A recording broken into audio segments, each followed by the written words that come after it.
Salmo 116. O salmista começa com as seguintes palavras: Amo o Senhor, porque Ele ouve a minha voz e as minhas súplicas,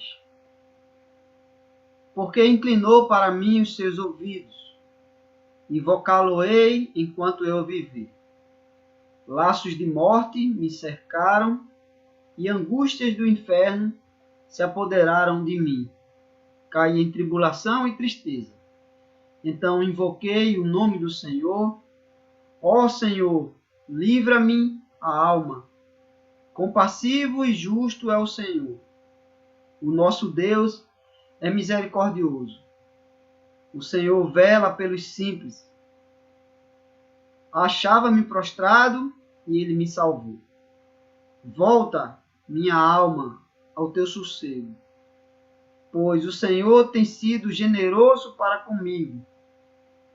Pois livraste da morte a minha alma, das lágrimas os meus olhos, da queda os meus pés.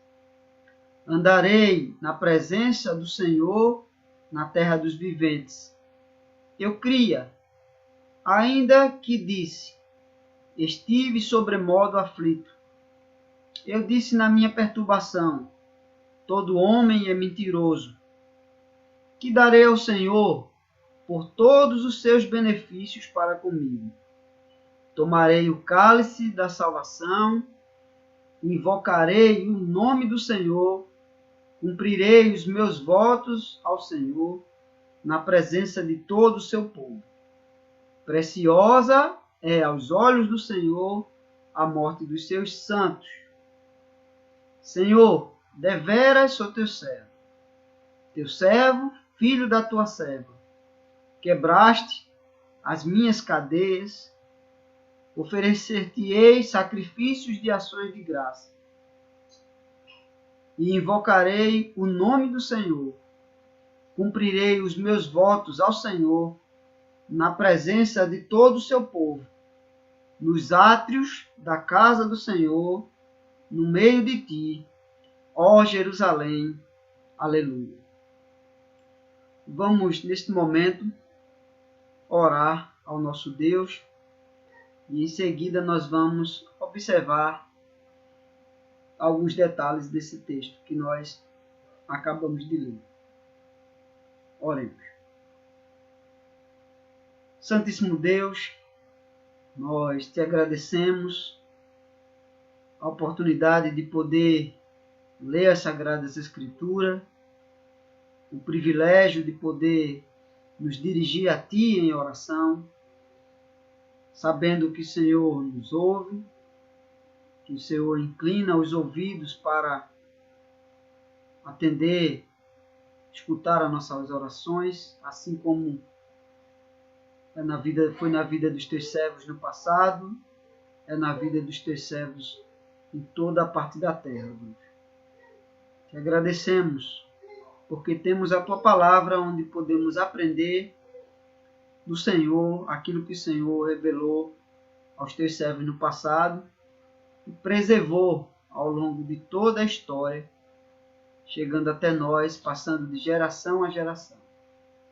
Te agradecemos, ó Deus, pelos servos do Senhor, que viveram todos os dias da sua vida, empenhados em transmitir a Tua santa palavra à geração futura, geração vindoura, e chegando, ó Deus, até os nossos dias.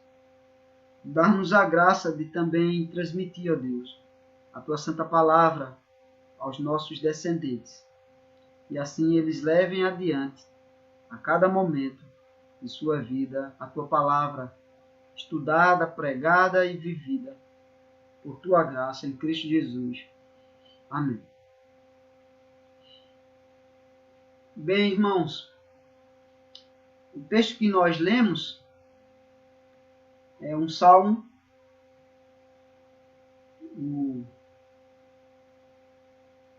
O salmo começa dizendo: amo ao Senhor.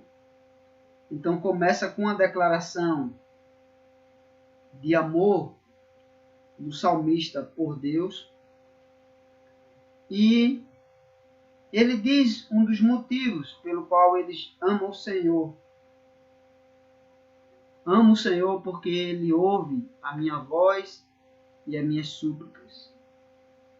Então, isto é uma declaração de um relacionamento íntimo do salmista com Deus. O Senhor ouvia a sua oração. Ele tinha um relacionamento com Deus. Ele conhecia o Senhor. Não apenas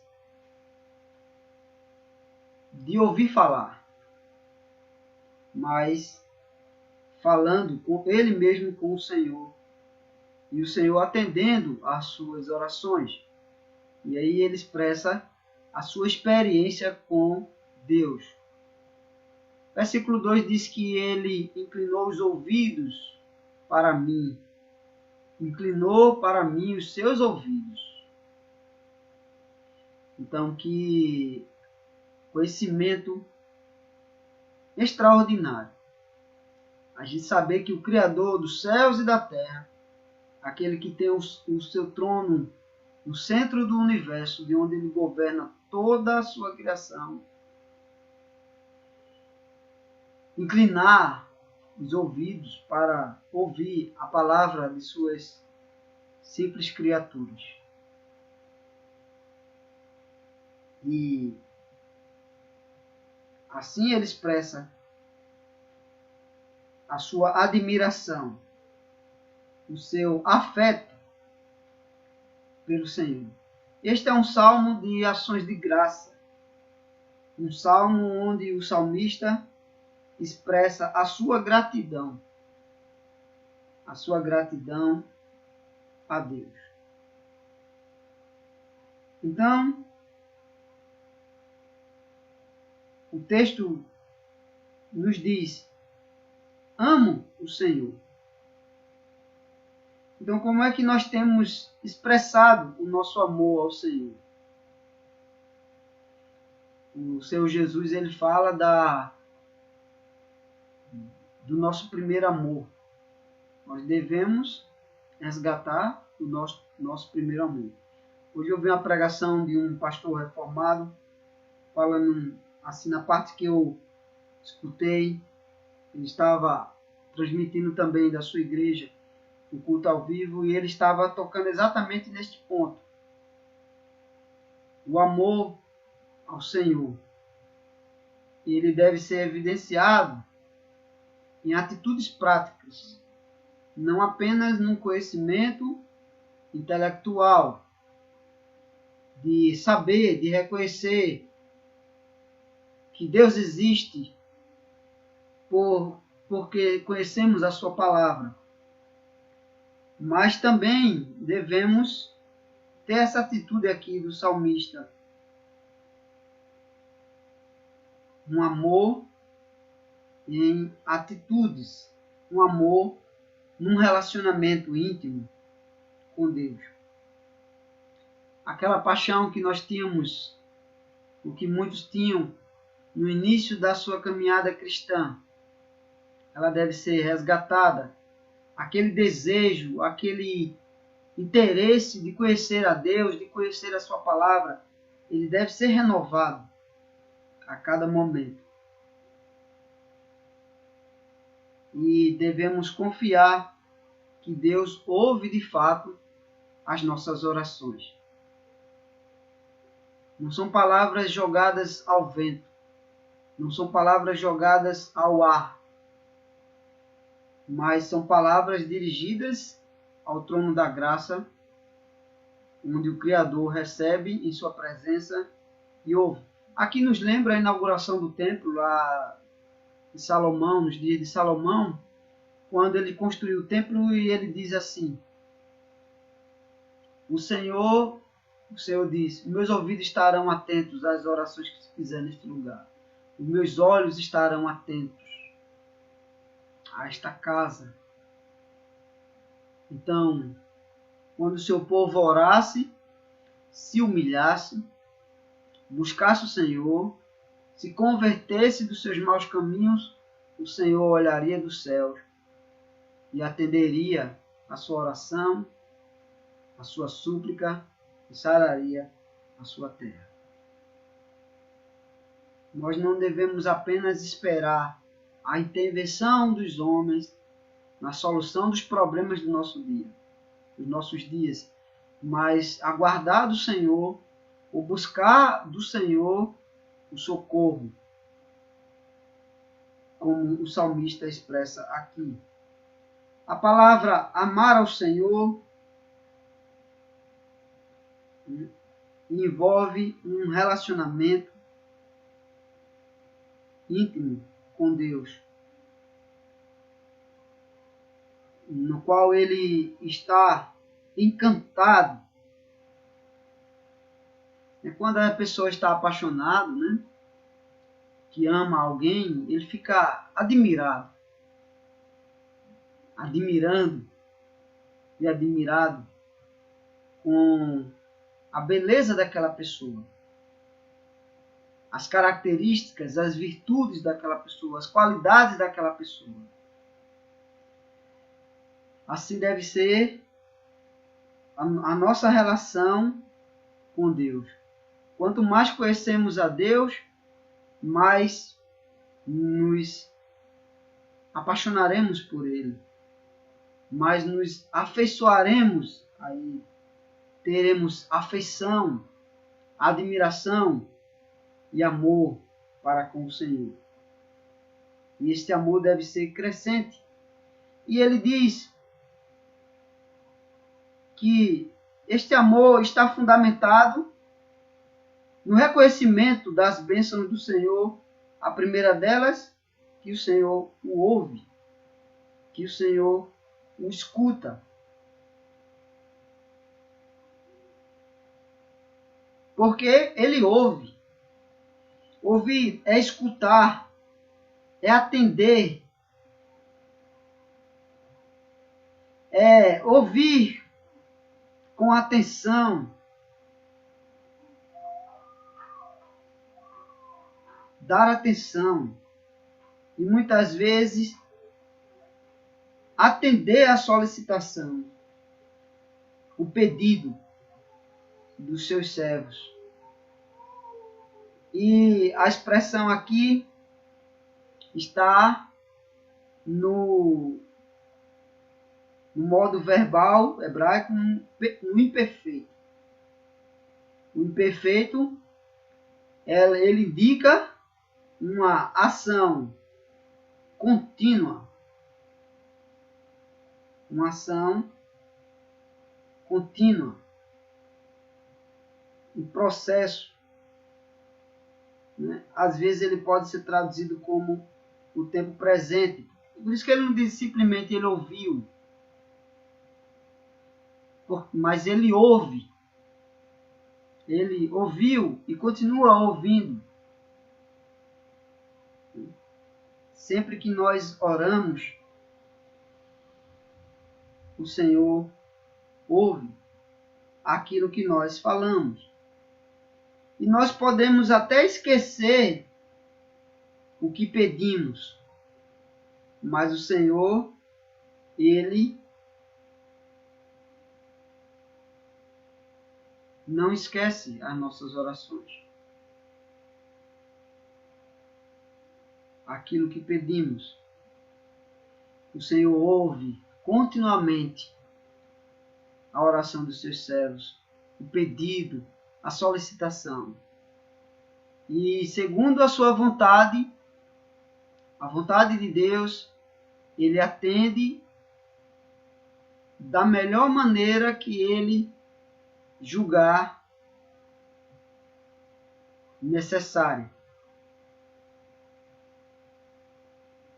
E ele repete essas palavras dizendo assim, porque ele ouve a minha voz.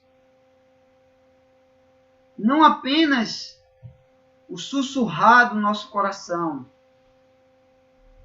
em silêncio, numa oração silenciosa, mas numa oração audível. Ele ouve a nossa voz. Ainda a palavra não nos chegou à língua, o Senhor conhece toda. Mas o Senhor, além de conhecer os desejos do nosso coração, Ele se agrada de ouvir aquilo que nós pedimos, aquilo que nós falamos. Ele se agrada de ouvir os seus servos, um relacionamento com Ele, falando com Ele.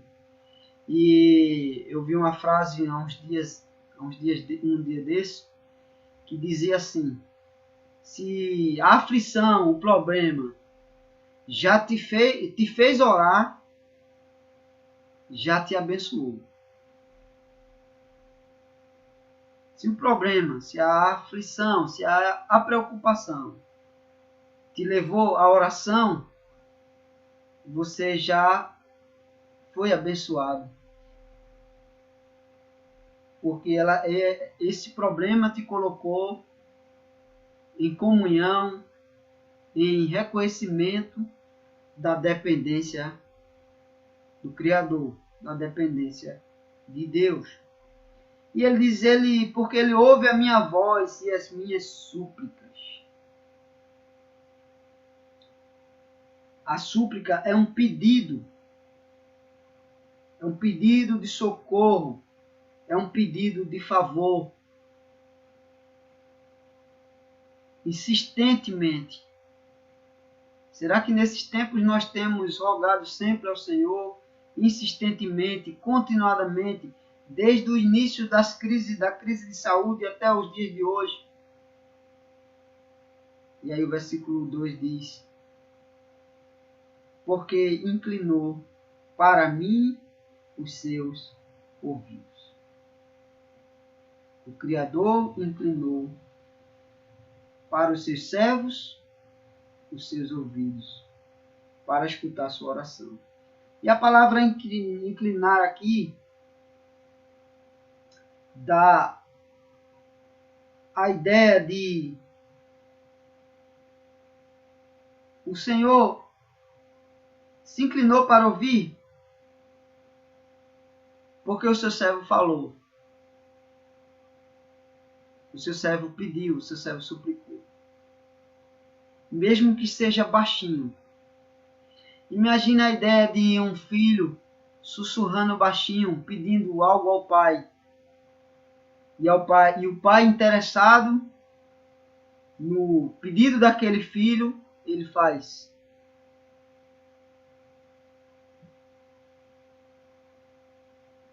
Mesmo que o pai conheça o coração daquele filho, o desejo daquele filho, e quando o seu filho vai falar com ele, ele faz com o ouvido, inclinando-se. Ele traz uma imagem visível aos nossos olhos de um pai interessado nas palavras do seu filho.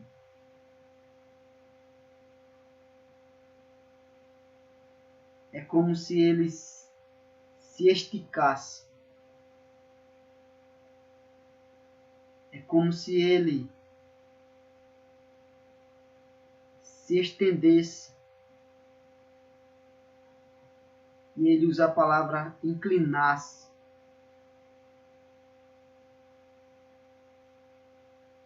A palavra tem o sentido também de abaixar-se,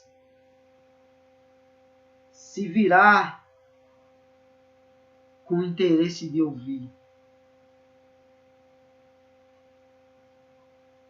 O livro de Provérbios ele usa muitas figuras de linguagem, né, usando a parábola. E aqui é quando se atribui a Deus partes de um corpo. Né? Deus que não tem um corpo físico, mas aqui é atribuído a Deus formas de um corpo. E a palavra é antropomorfismo. Antropomorfismo. ou seja, partes de um corpo humano atribuído a Deus.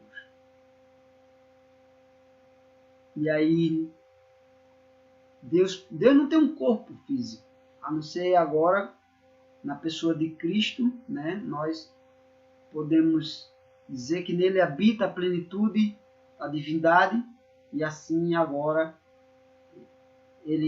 a divindade possui um corpo físico na pessoa de Cristo. Mas nesse contexto, Deus não tem mão. Mas aí se atribui para dizer, estamos nos cuidados da mão de Deus, debaixo de suas asas. Ele inclina os seus ouvidos. É uma linguagem para nós entendermos o interesse de Deus em atender as palavras, ou escutar interessado as palavras dos seus filhos. Isso é um incentivo à oração, irmãos. Isso é um incentivo a nós estarmos em constante conversa com o nosso Deus. Inclinou para mim os seus ouvidos. Que privilégio! Invocá-lo-ei enquanto eu viver. Invocá-lo-ei enquanto eu viver.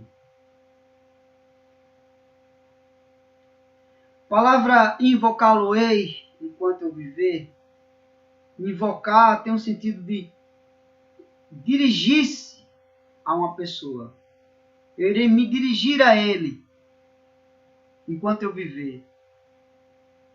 Eu irei falar com ele enquanto eu viver. Eu irei pedir a sua ajuda enquanto eu viver. A ideia de dirigir-se a uma pessoa ao encontrá-la. Chamar por uma pessoa. Aí a palavra vocação vem da palavra vocal, né? Algo falado. Invocá-lo-ei, chamarei por ele. Gritarei, né? Emitirei um som com a minha voz, chamando ao Senhor, pedindo a Ele, convidando-o a me socorrer, pedindo a sua ajuda, o seu socorro. Invocá-lo-ei, me dirigirei a Ele. A palavra pode ser até usada num sentido de adoração, porque a ideia de invocar o Senhor para adorá-lo. É por isso que a oração que o Senhor Jesus nos ensinou, ela começa com a expressão de: portanto, vós orareis assim: Pai nosso que estás no céu.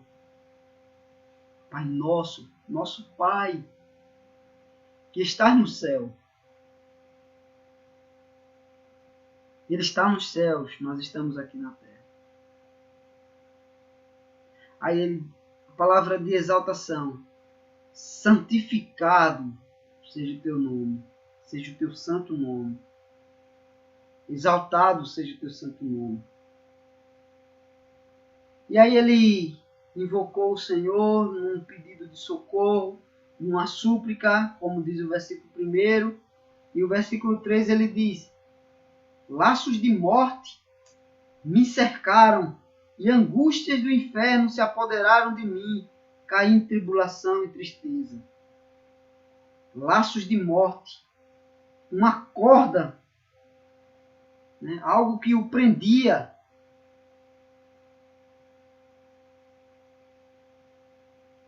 Algo que o prendia. A ideia de uma dor, algo que o angustiava, o entristecia.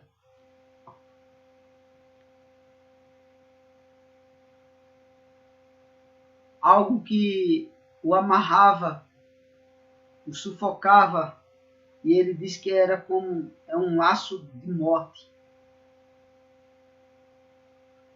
A expressão que ele usa, um laço de morte, algo que o sufocava. Por isso que ele diz que esses laços de morte,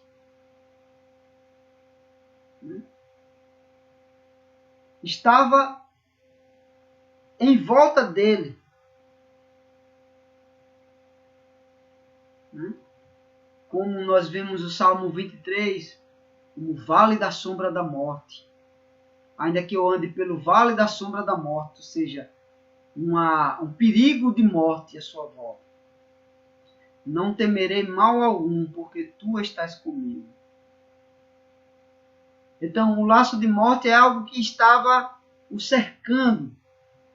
Assim como o vírus, né, que assola a nossa volta.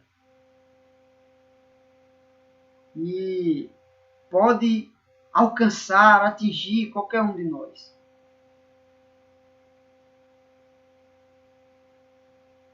E aí ele sentia uma angústia, uma aflição,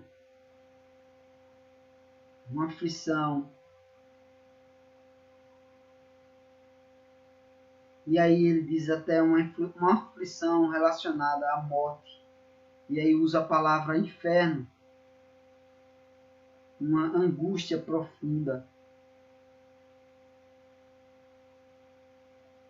Uma angústia castigante. E ele diz, se apoderaram de mim.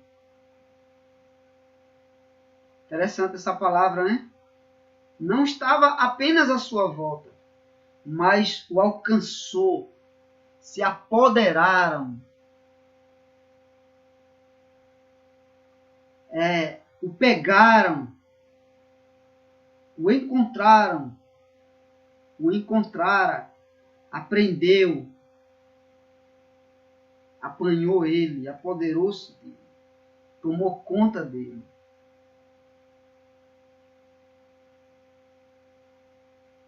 E angústias do inferno se apoderaram de mim.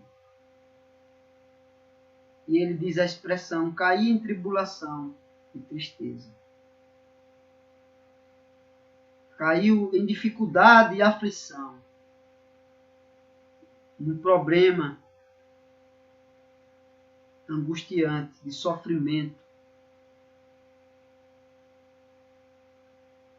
Mas ele não se desesperou. Ele diz, então, invoquei o Senhor. Então chamei ao Senhor em meu socorro. Invocá-lo-ei enquanto eu viver. Então invoquei o nome do Senhor. Ó Senhor, livra-me a alma. Ele chamou ao Senhor. Ele gritou ao Senhor por socorro. Ó Senhor, invocou o nome do Senhor. Ó Senhor, livra-me a alma. Liberta-me dessas amarras da morte, desses laços da morte que estão à nossa volta, que nos agarram, ameaçando. Imagine alguém preste a ser enforcado, um laço de morte, e aí ele clama por socorro, e aí aquele laço de morte é desfeito e ele é colocado a salvo. Livra-me, Senhor, liberta-me, salva-me.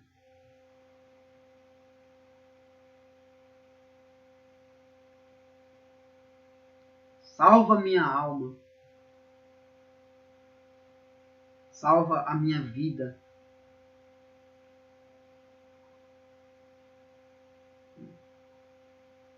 A palavra alma,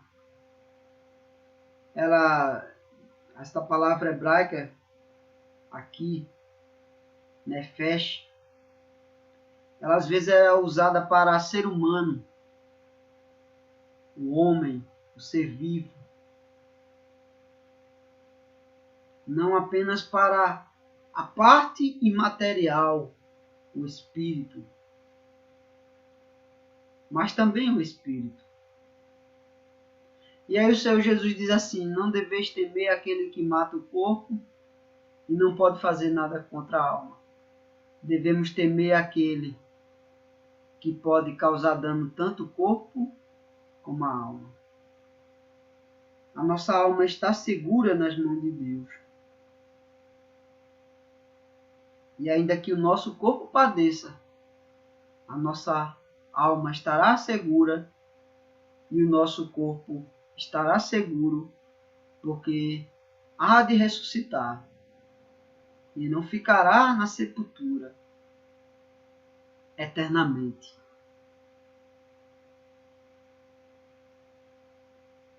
Assim como a morte não pôde deter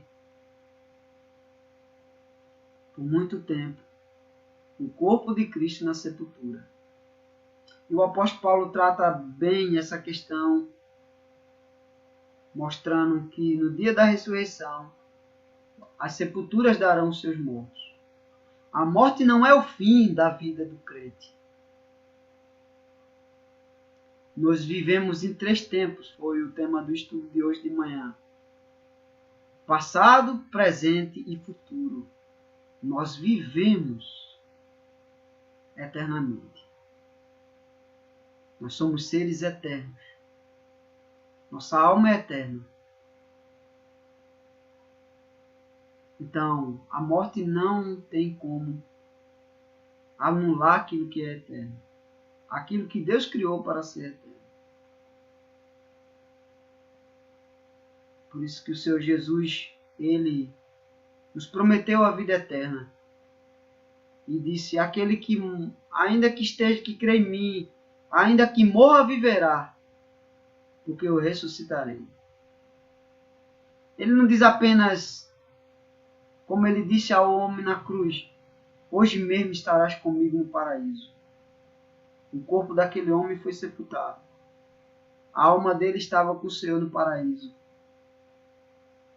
Mas ele diz que o ressuscitaria também no último dia. A volta de Cristo diz que ele trará em sua companhia aqueles que com ele já vivem na glória celeste. A gente lê textos da Escritura das almas daqueles que foram mortos, debaixo do trono, clamando por justiça ao Criador. Ó, o Senhor, livra-me. Ó Senhor, livra-me a alma. O versículo 5 diz: compassivo e justo é o Senhor. O Senhor, ele é gracioso, misericordioso, mas também justo, correto.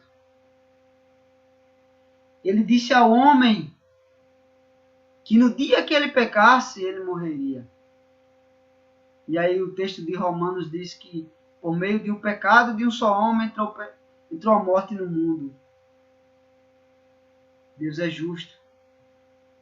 Mas também Deus é misericordioso, porque enviou seu Filho para que, por meio de um só homem também, Romanos capítulo 5, por meio de um só homem, da obediência de um só homem, perfeito e justo, entrou a salvação e a vida eterna. Por meio de Cristo Jesus, o justo. E nós somos justificados, declarados justos, quando somos lavados pelo sangue de Cristo. O nosso Deus é misericordioso. O nosso Deus, a palavra misericordioso aqui poderia ser traduzido também por o nosso Deus ama profundamente, é compassivo e tem afeição terna, afeição paternal, afeição de um pai. Por isso que ele é nosso Pai Celeste. E nós que somos maus, sabemos dar boas coisas aos nossos filhos, quanto mais o nosso Pai Celeste não dará coisas de fato proveitosas a nós que o pedimos. Aí o versículo 6 nos diz: o Senhor vela pelos simples. O Senhor vela pelos simples. A palavra velar aqui tem o sentido de guardar, como um vigia, observando atentamente, como um guarda. E aí tem um salmo que diz: não dorme o guarda de Israel. Não dormita, não cochila o nosso Deus. Ele é o nosso vigia. E o que é que o vigia faz? Velando ali, na vigilância, ele protege, ele salva a vida, ele guarda, ele olha atentamente, observando a nossa situação de perigo e de morte, para nos salvar, nos preservar a vida, segundo a sua vontade. É como um vigia, né? Ou é como salva-vida, ali à beira da praia, num lugar alto, que facilita a sua visão. Imagine o Senhor do mais alto e sublime céu. Ele olha para os moradores da terra. Ele contempla a todos. E ele vela, observa atentamente, vigilante, os seus servos. Nós podemos pensar que estamos sozinhos, mas nem as trevas podem nos ocultar da vista do nosso Criador, do nosso Pai Celeste. O Senhor vela pelos simples.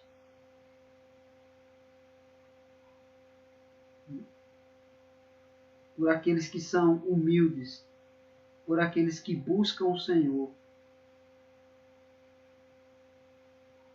por aqueles que reconhecem que não têm força e capacidade de salvar-se a si mesmo. Por isso que ele diz assim: achava-me prostrado, e ele me salvou. Achava-me prostrado. A palavra prostrado pode ter o sentido de desfalecido, desanimado, pelo sofrimento ou pela impotência, pela limitação de suas forças.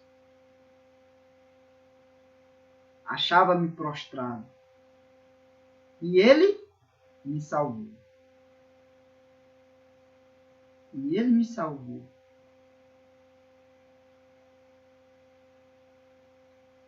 Ele me libertou das angústias. Ele libertou o salmista das angústias que o cercavam.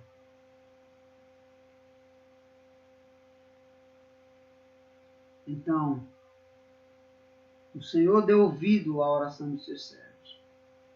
E o motivo do Senhor o salvar foi exatamente por ele se achar impotente e reconhecer isto prostrado. E não apenas por causa disso, mas porque o Senhor o amava. Porque o Senhor é misericordioso e bom. Porque o Senhor o quis salvar. E aí o versículo 7 diz: depois daquela aflição, o Senhor o salvou, e o versículo 7 diz: volta, minha alma, ao teu sossego. Aquela alma que estava aflita, e que no versículo 4 diz: ó Senhor, livra a minha alma. Agora ele se dirige à alma dele, dizendo: volta, ó minha alma, ao teu sossego. Volta. Retorna, ó minha alma, ao teu sossego.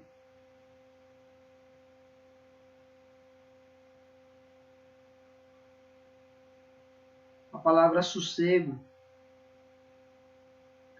tem o sentido de volta minha alma ao lugar de descanso, ao estado ou à condição de descanso, de repouso. Nesses tempos de aflições, de preocupações, muitas vezes, muitos dias, diante das notícias desanimadoras, aflitivas, nossa alma, por alguns momentos, certamente ficaram perturbadas, temerosas, aflitas. E quantas vezes a gente com medo, será que vamos sobreviver? Será que este vírus vai nos atingir? E aí bate aquela aflição, aquela angústia, aquela preocupação premeditada do perigo que pode vir. Mas aí a gente clama ao Senhor, respira fundo. E aí a gente começa a compreender que tudo está no controle e nas mãos de Deus. E aquela alma em paz e tranquila, aquele estado, aquela condição de tranquilidade, por algum momento, volta ao nosso coração. Quando nós reconhecemos o poder e a bondade de Deus. E aí voltamos a descansar no nosso lugar seguro, no nosso refúgio, que é a presença de Deus. Pois o Senhor tem sido generoso. Então, veja que o lugar seguro do servo do Senhor é debaixo da generosidade de Deus, debaixo da misericórdia de Deus, debaixo do cuidado de Deus.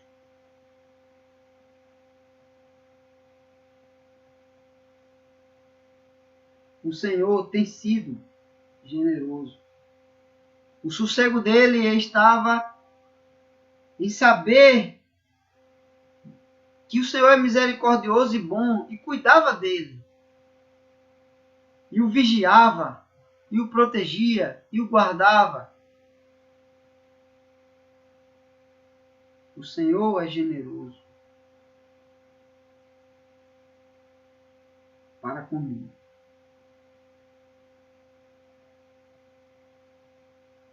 A palavra generoso aqui tem um sentido de o Senhor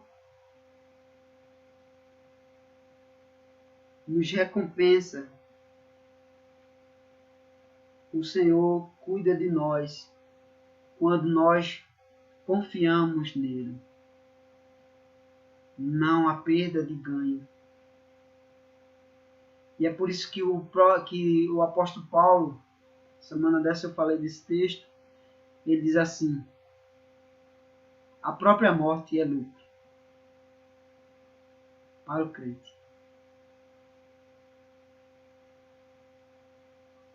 A própria morte é lucro.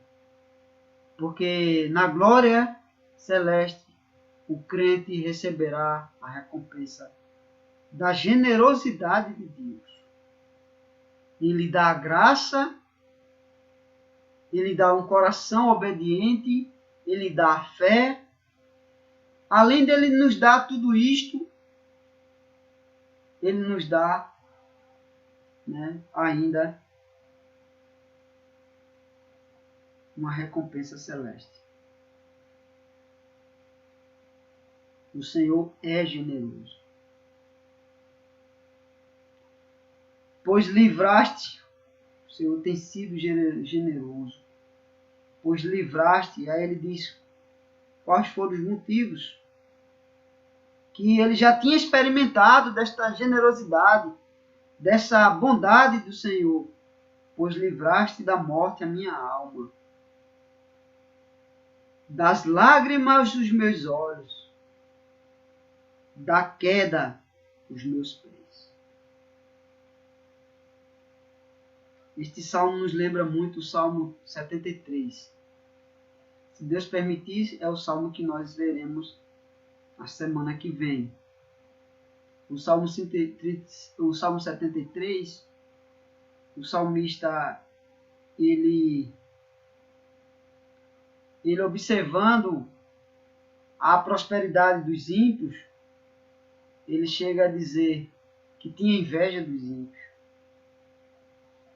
E ele chega a dizer que quase os seus pés se resvalaram, escorregavam ou se quebraram, na caminhada. Mas o Senhor o socorreu e livrou da queda dos seus pés. A semelhança do que ele diz aqui. O Senhor livrou os seus servos da aflição, da lágrima dos seus olhos e da queda dos seus pés, do tropeço no caminho. É por isso que a palavra de Deus é chamada de luz para o caminho, lâmpada para os nossos pés, para os meus pés, e luz para os nossos caminhos. É por meio da palavra do Senhor que o Senhor nos diz em que caminho, como devemos andar. Em que caminho devemos andar. E fora da palavra de Deus são apenas lugares escorregadios que levam para o abismo. O versículo 9 diz: andarei na presença do Senhor, na terra dos viventes. Andarei na presença do Senhor. O Senhor livrou da queda dos seus pés. Então, ele andaria, não mais tropeçando no caminho,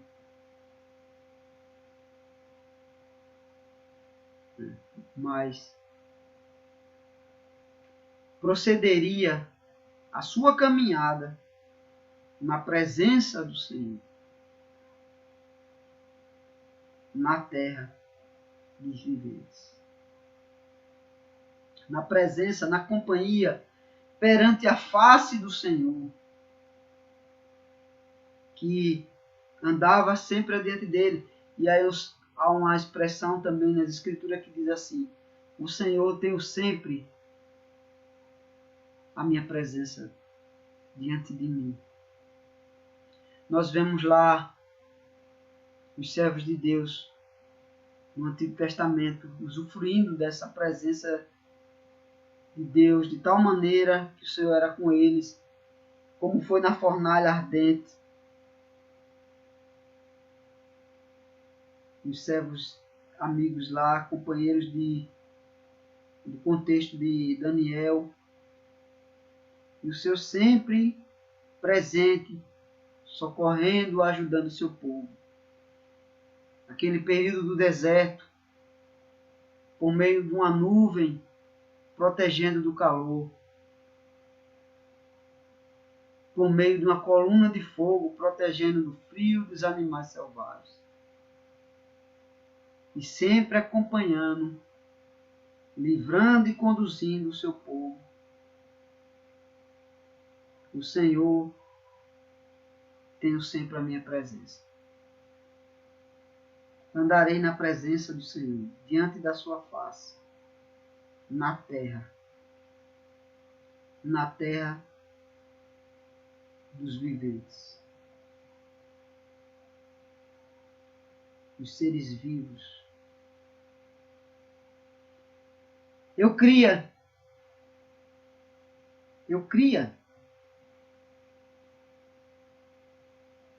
Ele afirmava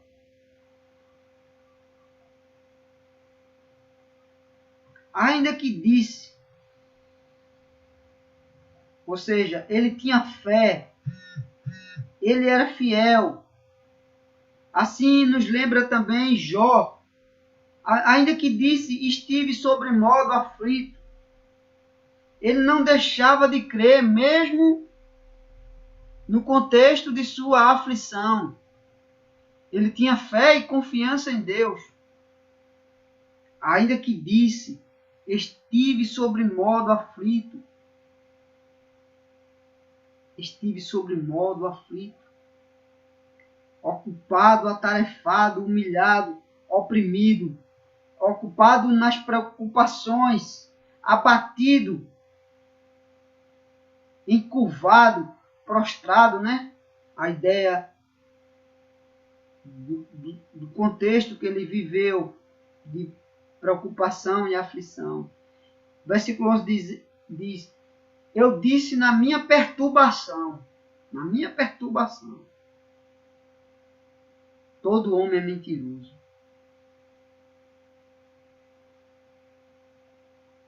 Ou seja, na perturbação, enquanto ele estava aterrorizado, aflito, alarmado, ele disse, todo homem é mentiroso. Todo homem conta mentira. Todo homem engana.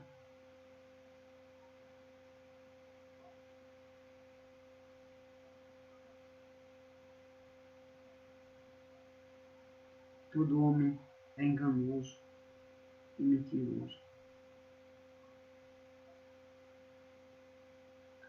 Ele poderia até pensar na sua própria situação, de dizer para ele mesmo que era forte,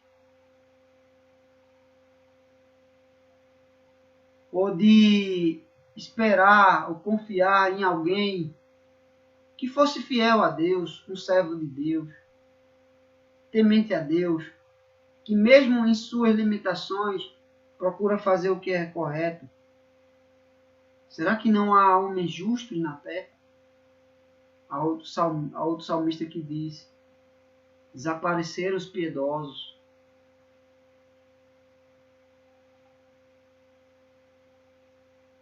Os homens fiéis e zelosos. E aí ele diz, na sua aflição, que darei ao Senhor por todos os seus benefícios para comigo. De repente ele pensa nos seus próprios pecados, de prometer algo ao Senhor e não cumprir. E ele se encontra numa situação de dizer que darei ao Senhor por todos os seus benefícios para comigo. Eu acho que passou de 1 hora de pregação, que aqui no Instagram ele parou.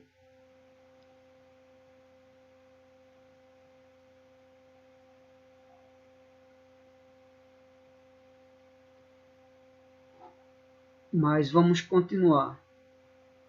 Vou tentar conectar aqui no Instagram também, para que os irmãos que estão acompanhando pelo Instagram possam acompanhar o restante da pregação, certo?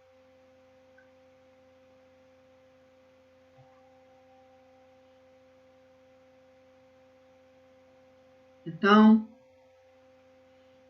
ele nos diz: disse na minha perturbação todo homem mentiroso. O contexto do Antigo Testamento, há expressões onde os homens prometem coisas a Deus, fazem votos, muitos votos precipitados, ou fazem promessas a Deus e não conseguem cumprir.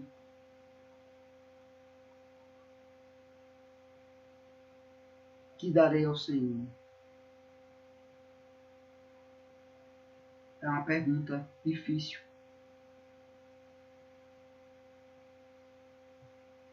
O que eu vou dar ao Senhor? Atribuir ao Senhor, diante de todos os benefícios que nós recebemos dele.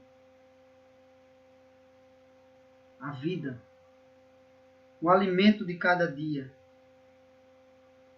O ímpio, o descrente, ele não se preocupa com isto. Ele é ingrato. Mas o crente, ele diz: Senhor, o que eu posso fazer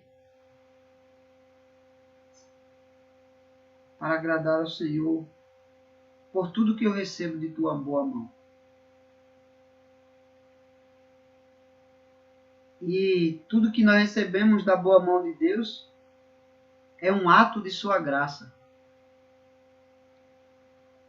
Não é como uma troca. Deus nos dá gratuitamente. Mas ele tem uma decisão aqui. Versículo 3 ele responde: tomarei o cálice da salvação. Tomarei o cálice da salvação. A palavra tomarei é a ideia de eu me levantarei, me erguerei. Estive prostrado e o Senhor me salvou. Então, eu irei me erguer, suportar, sustentar, aguentar. E aí o modo imperfeito de novo. Levar adiante. Carregar até o fim.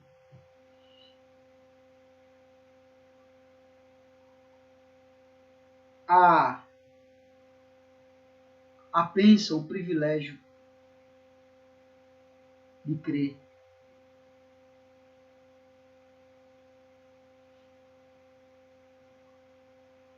Isto, pela graça de Deus, é possível. Tomarei o cálice da salvação. Essa questão do cálice da salvação, ela pode estar relacionada, agora nós podemos entender a partir do Novo Testamento, ao cálice da comunhão em Cristo. Ele tomou o cálice da ira para que possamos tomar o cálice da salvação. O cálice da comunhão, o deleite da salvação. Em outro lugar, o salmista disse: Senhor, restitui-me a alegria da tua salvação.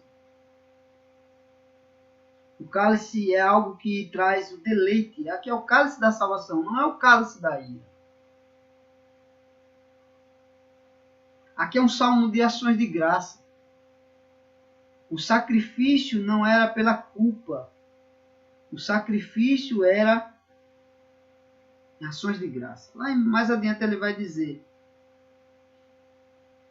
No versículo 17 ele diz assim: oferecer-te-ei sacrifício de ações de graça.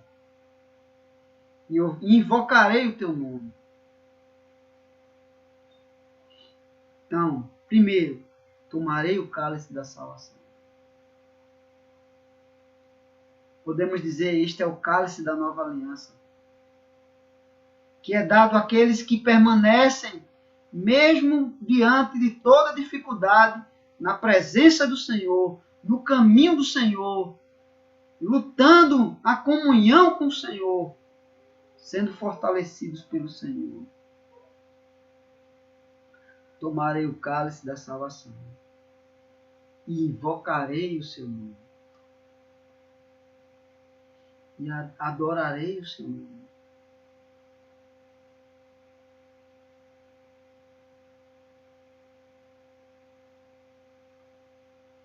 Não é interessante, irmãos? Aqui invocarei o seu nome poderia ter o sentido de proclamarei também o seu nome.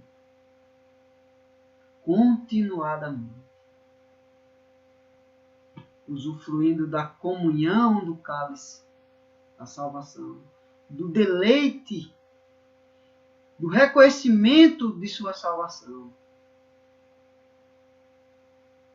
E aí o versículo 4 dá o sentido a esta interpretação, que ele diz outra atitude: tomarei o cálice da salvação e também cumprirei os meus votos. Quando nós nos batizamos, nós temos acesso ao cálice da comunhão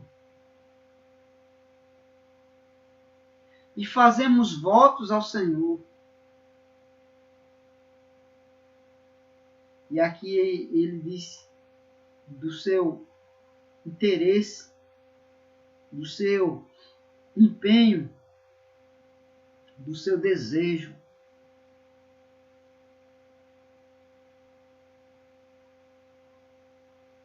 Da sua intenção repetida, renovada e prolongada.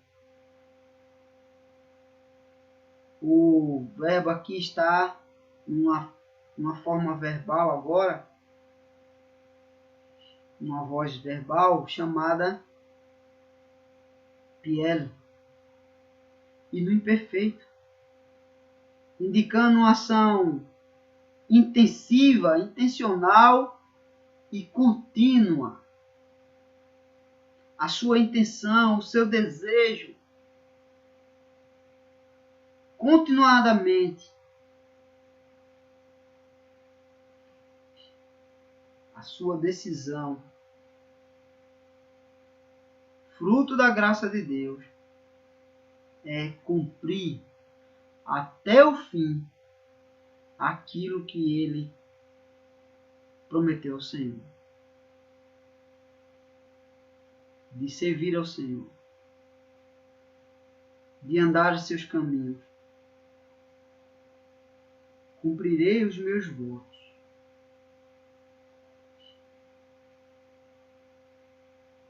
A sua oferta ao Senhor, na presença de todo o seu povo. Havia uma prática dos judeus no período do Antigo e Novo Testamento, até Paulo fazia voto ao Senhor, e naquele período ele se consagrava ao Senhor, se dedicava ao Senhor, e aí ele levava até o fim a sua promessa. Todo homem, se depender de si mesmo, da sua própria força, é um mentiroso. Não conseguirá cumprir seus votos. Cairá prostrado. Mas aquele que se humilha e se coloca sempre aos pés do Senhor, o Senhor o fortalece e ele vai indo de força em força. O justo ele não viverá por mérito próprio. O justo viverá pela fé, pela confiança no socorro do Senhor. Dia após dia. E aí sim, o Senhor o dá graça. E ele permanece na presença do Senhor. E na presença de todo o seu povo.